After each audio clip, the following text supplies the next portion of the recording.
සමහර අය අතුරුදහන් වීමට පෙර හෝ මිය යාමට පෙර අමුතු වචන කිහිපයක් කියලා තිබුණා.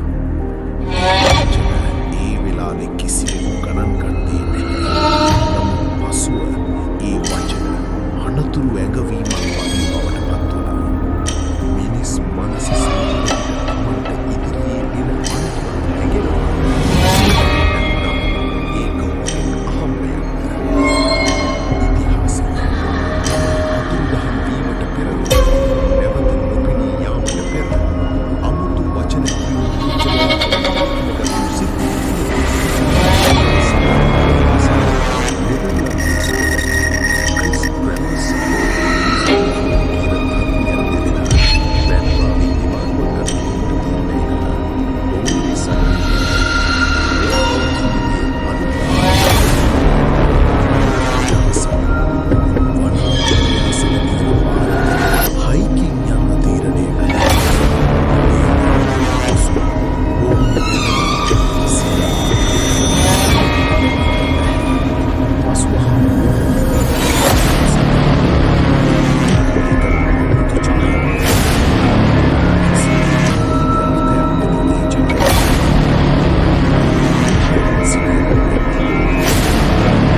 සමහර විට මිනිසාගේ මනස ඒක පෙරම හැඟෙනවා.